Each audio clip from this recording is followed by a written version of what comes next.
کہ بیٹیوں کو دیندار بناؤ، دینی ماحول میں رکھو۔ اور یہ بات آپ کو بول دوں ختم کرتے ہوئے، اختتام کو لے جاتے ہوئے، بیٹیوں کو موبائل مت دو، اللہ کا واسطہ مت دو۔ 50,000 کا زیور دلا دو، 5,000 کا موبائل مت دلاؤ۔ آپ کہیں گے کہ یہ بات غلط ہو رہی ہے، لیکن واللہ اگر پیار ہے، اس لیے کہ بیٹیوں کے ہاتھ کے موبائل نے بیٹیوں کو آبرو بیچنے تک پہنچا دیا۔ مت دو بیٹیوں کو، کیا ضرورت ہے بیٹی کو موبائل دینے کی؟ ہماری بیٹیاں اسمارٹ موبائل یوز کر رہی ہے، باپ لا کے دے رہا ہے برتھ ڈے کے موقع پہ، بھائی لا کر کے دے رہا ہے۔ کیوں بھائی؟ ایک وقت وہ تھا، ہمارے مذہب میں بیٹی کی عزت اتنی ہے، حدیث پاک میں آتا ہے کہ اگر عورت کے پیر میں پازیب ہو اور اس پازیب کے اندر گھنگرو بندے ہو، تو گھنگرو باندھ کر اگر عورت گھر میں چلتی ہے تو اس گھر میں رحمت کے فرشتے داخل نہیں ہوتے۔ اب اس گھنگرو کا کیا تعلق ہے رحمت کے فرشتوں سے کہ نہیں داخل ہوتے ہیں؟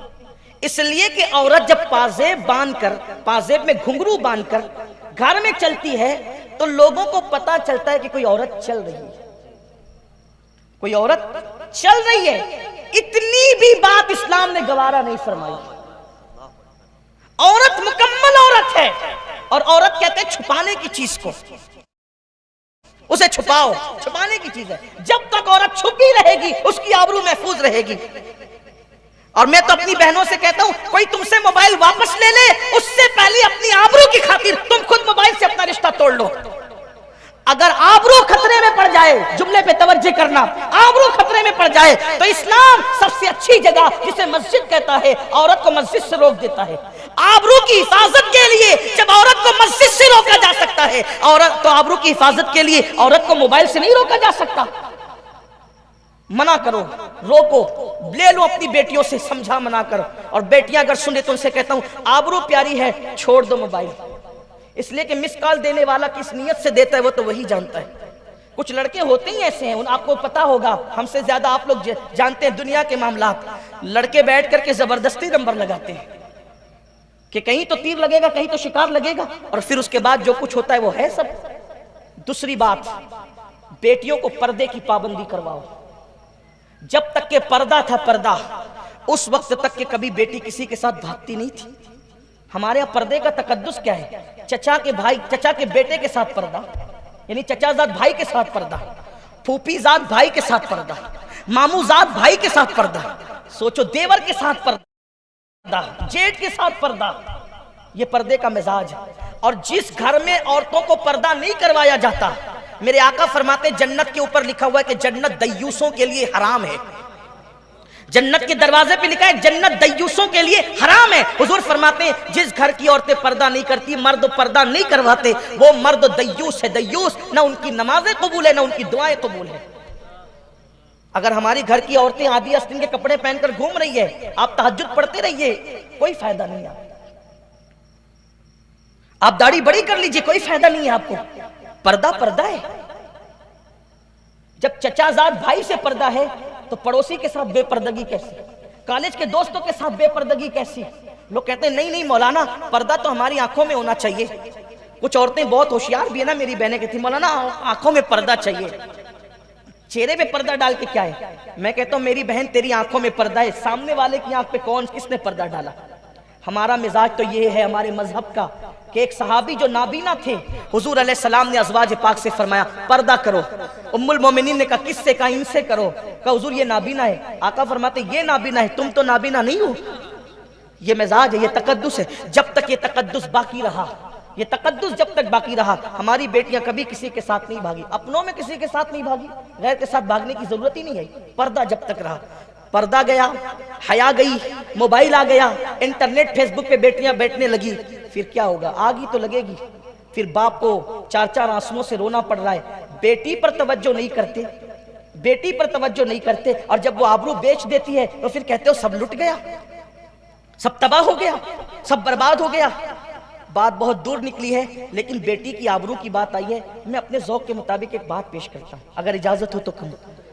دیکھو بیٹی کے بارے میں کتنا حساس ہونا چاہیے آدمی کو، کتنا حساس ہونا چاہیے۔ حضور علیہ السلام نے یہ فکر عطا فرمائی، لوگ واقعات کو اپنے اپنے انداز سے دیکھتے، ہم اس کو اپنے انداز سے دیکھیں۔ آپ کا ذوق ہے، جس انداز سے حدیث کو دیکھیں گے آپ اتنے جواہر پارے اس سے نکال سکیں گے۔ جب آیت نازل ہوئی نا، آیت کریمہ، جب آیت نازل ہوئی، آیت مباہلہ، وہ آیت کریمہ جو نازل ہوئی آیت مباہلہ، جب وہ آیت کریمہ نازل ہوئی اس میں یہ تھا کہ یہ عیسائیوں سے کہیں یہ اپنے بیٹوں کو لائیں، اپنی عورتوں کو لائیں، یہ خود آئے اور آپ بھی خود آئیں، اپنے بیٹوں کو لائیں، اپنی عورتوں کو لائیں، آپ بھی۔ تو حضور علیہ الصلوۃ والتسلیم نے جو ہے ان لوگوں کو بلایا کہ بھئی تم بھی اپنے بیٹوں کو لاؤ، ہم بھی اپنے بیٹوں کو لاتے ہیں۔ ابناءنا و ابناءکم، نساءنا و نساءکم، انفسنا و انفسکم، یہ آیت کریمہ جب آئی تو بیٹوں کی حیثیت سے حضور اپنے بیٹوں کو لے کے چلے حسنین کریمین، اور گھر کی خاتون کے حساب سے، عورت کے حساب سے حضور علیہ السلام اپنی بیٹی سیدہ فاطمہ کو، تمام عورتوں کی سردار سیدہ فاطمہ کو لے کر چلے۔ اب وہ واقعہ بتانا مقصود نہیں ہے، لیکن غیرت رسول بتانا مقصود ہے۔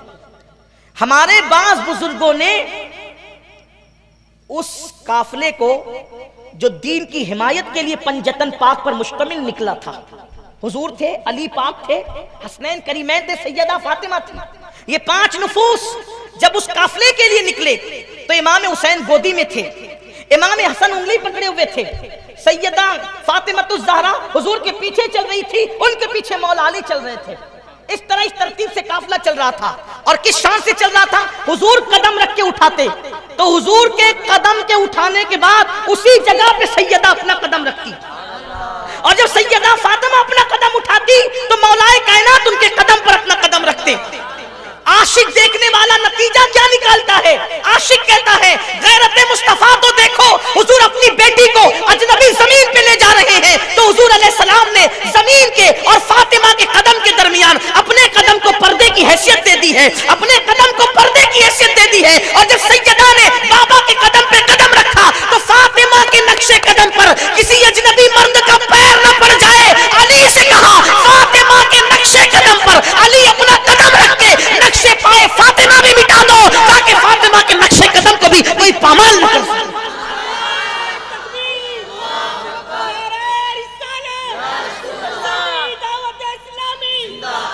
یہاں تو بیٹی سہیلی کے گھر 3 رات قیام کرے، باپ کو فکر کیا؟ گئی سہیلی کے یہاں، ٹور میں جا رہی ہے اسکول کے ساتھ، کالج کے لڑکوں کے ساتھ گئی وہاں۔ بیٹی سب کو پیاری ہوتی ہے، لیکن بیٹی سے پیار کا مطلب یہ نہیں کہ آپ اس کو آوارگی کی راہ پہ ڈال دو۔ اللہ کے حبیب صلی اللہ علیہ وآلہ وسلم نے غیرت عطا فرمائی۔ اور جو آخری بات عرض کرنے چلا تھا وہ یہ، اسی پہ بات ختم کر دوں کہ قصوروار ہم بھی ہیں کہ ہم نے غریبوں کا خیال نہیں کیا، مفلسوں کا خیال نہیں کیا، بیٹیوں کا خیال نہیں کیا۔ ایک واقعہ ہے آرٹیکل جس کا ذکر کر کے بات مکمل کرنا چاہتا ہوں، یہ کہ ایک شخص تھا ایسی بیماری میں مبتلا ہوا جب اس کو روز دوائیاں چاہیے تھی۔ کچھ بیماریاں ایسی ہوتی ہیں جہاں روز دواؤں کی ضرورت ہو۔ میرے ایک دوست ابھی کرونا میں انتقال کر گئے، جب میں ان کے گھر گیا تعزیت کے لیے تو احباب نے مجھے بتایا کہ یہ ہر مہینے 25,000 کی دوا کھاتے تھے۔ اس دن مجھے احساس ہوا کہ ایسے بھی لوگ دنیا میں ہیں جو مہینے کی 25,000 کی دوا کھاتے ہیں۔ اور لوگوں نے کہا کہ اس سے زیادہ بھی لوگوں کے اخراجات ہیں دواؤں کے۔ اللہ کی شان ہے، اللہ جس کو جو چاہے مرض دے دے، کوئی عیب کی بات نہیں۔ مرض ضروری نہیں ہے کہ گناہ کی وجہ سے آتا ہے، کبھی مرض اللہ اپنا بنانے کے لیے بھی دیتے ہیں۔ اس لیے کسی مریض کا کبھی مذاق نہیں اڑانا، کسی مصیبت زدہ کا کبھی مذاق نہیں اڑانا، لیکن اتنا ضرور کہتا ہوں اگر اللہ نے دیا ہے نا تو اپنا ہاتھ سدا اونچا رکھو۔ اونچا ہاتھ رکھنے والوں کو خدا کبھی غریب نہیں ہونے دیتا، غریبوں کو نوازنے والوں کو خدا کبھی غریب نہیں ہونے دیتا۔ غریب نواز کے غلاموں اپنی فکر بناؤ، کبھی ہانڈی میں اتنا کھانا نہیں بنائیں گے کہ گھٹ جائے۔ ہماری ہانڈی میں کھانا ہمیشہ اتنا بنے گا کہ پاس پڑوس والوں کو بھی پہنچے۔ اپنی جیب میں اپنے خرچے کا لے کے نکلو تو 10-20 روپے زیادہ لے کر نکلو، کوئی حاجت مند ہوگا تو اس کے ہاتھ میں تھما دیں گے۔ لوگوں کی ضرورت پوری کرو، اللہ تمہاری ضرورت پوری کرے گا۔ ایک بہت بڑے بزرگ کا قول ہے کہ میں نے لینے والے کو کبھی سکھی نہیں دیکھا اور دینے والے کو کبھی پریشان نہیں دیکھا۔ دینے کی عادی بنو، ایک سکہ ہی دے سکتے تو دے دو، ایک لقمہ ہی دے سکتے تو دے دو، آدھی کھجور ہی دے سکتے تو دے دو، دینے والے بنو۔ اور سب سے زیادہ دینے کا ثواب کس کو ملتا ہے پتہ ہے؟ اپنے رشتہ داروں کو. جس نے رشتہ داروں کو دیا اللہ اس کو ڈبل ثواب دیتا ہے. ایک تو رشتہ نبھانے کا ثواب، ایک تو صدقہ کرنے کا ثواب. رشتوں کا خیال کرو، بہت خیال. تم ایسے مرض میں وہ بندہ گرفتار ہوا کہ اس کو روز دوائیاں چاہیے. خدا کا کرنا چند دنوں کے بعد بیوی بھی مرض میں گرفتار ہوئی اور 4 یا 5 بیٹیاں تھی، بیٹا نہیں تھا. اس کا مطلب آپ سمجھ سکتے ہیں کہ مسائل کیا ہوں گے. بیٹیاں ہی بیٹیاں سب جوان ہو چکی ہے، بیٹا نہیں ہے گھر کے اندر. اب دوائی کو پیسے نہیں، بیمار پڑ گیا باپ اور اس کی بیوی بھی بیمار پڑ گئی. بہت مدد طلب کی، کسی نے مدد نہیں کی. اب مدد کوئی کرتا بھی تو 1 دن کرے گا، 2 دن کرے گا، کون کتنی مدد کرے گا کوئی کسی کی. ایک دن اس لڑکی نے، بہت حساس تھی، جوان بیٹی نے یہ فیصلہ کیا میرے باپ کی دوا کے لیے چندہ مانگتے ہیں ملتا نہیں، بہنوں کی شادی کر رہی ہیں، کچھ کوئی سانس لینے کے لیے تیار نہیں. آج میں اپنی زندگی کا ایسا فیصلہ کروں گی کہ میری زندگی لٹ جائے چلے گا، لیکن میری بہنوں کی شادی عزت کے ساتھ ہو جائے اور میرے باپ کی دوا کا انتظام. اس نے منہ دھویا، اس کے پاس پھٹا پرانا برقع تھا، وہ برقع اوڑھا اور چپکے سے گھر سے نکل گئی. اور گھر سے نکل کر کے چلی اور وہاں جا کر کے بیٹھ گئی جہاں پر عورتیں اپنے حسن کا سودا کرتی تھی اور اپنے جسم کو بیچا کرتی تھی. یہ ساری چیزیں یوں ہی نہیں ہوتی، مجبوریاں انسان کو اس طریقے کے کام پہ مبتلا کرتی. اسی لیے کسی مجبور کا سہارا بنو. کبھی کبھی حج کرنے والے کو وہ مقام نہیں ملتا جو کسی مجبور کا سہارا بننے والے کو مقام مل جاتا ہے. وہ چلی گئی اور جا کر کے بازار حسن میں بیٹھ گئی. جب کوئی آتا حسن کا شیدائی تو دل کی دھڑکنیں اس کی تیز ہو جاتی. لیکن عجیب سی بات تھی کہ جب بھی کوئی اس کے قریب آتا اچانک اس کی نظریں جھک جاتی، آنے والے کی نظریں جھک جاتی اور وہ اس کو چھوڑ کر کے کسی اور کے پاس چلا جاتا. لوگ آتے رہے جاتے رہے، حالانکہ پورے بازار حسن میں سب سے زیادہ خوبصورت وہ لڑکی تھی، لیکن کسی نے اس کو دیکھا تک نہیں، تکا تک نہیں. وہ اپنے برقعے کو اتار کر کے بیٹھی ہوئی تھی، آج اپنا چہرہ کھول کر کے بیٹھی ہوئی تھی، لیکن کوئی اس کو دیکھ بھی نہیں رہا تھا، کوئی اس کو تک بھی نہیں رہا تھا. لوگ آگے ہی چلے جاتے تھے. بالآخر یہ ہوا کہ رات آدھی گزرتے گزرتے پورا بازار حسن سمٹ گیا اور ہر آنے والا کسی نہ کسی کو لے کر کے چلا گیا. یہ اکیلی تھی، بہت روئی. آئی تو تھی جسم بیچنے کے لیے کہ بہنوں کی شادی کرا دوں گی اور باپ کے لیے دوا کا اچھا انتظام کر دوں گی، لیکن اس میں بھی میں کامیاب نہ ہو سکی. بہت روئی. حالات کی ستائی تھی، قسمت کی ماری نہیں تھی، حالات کی ستائی تھی، اس لیے کہ قسمت اس کی بہت اچھی تھی. میں یہاں بھی کامیاب نہیں ہوئی. روتے ہوئے پھر اس نے برقع اوڑھا گھر کو چلی. گھر میں تو قیامت بپا تھی. آدھی رات ہو چکی تھی، پہلی مرتبہ بڑی بیٹی گھر سے غائب تھی. باپ رو رہا تھا کہاں گئی، ماں رو رہی تھی کہاں گئی، بہنیں رو رہی تھی کہاں گئی. دروازے پہ دستک ہوئی تو دل کی دھڑکنیں گھر کے اندر تیز ہوئی. دروازہ کھولا گیا تو باپ نے بستر سے اٹھتے ہوئے کپ کپاتی ہوئی آواز میں کہا کہاں تھی. بیٹی باپ کے قدموں کو پکڑ کر کہتی ہے بابا پہلے معاف کرو پھر بتاؤں گی کہاں تھی.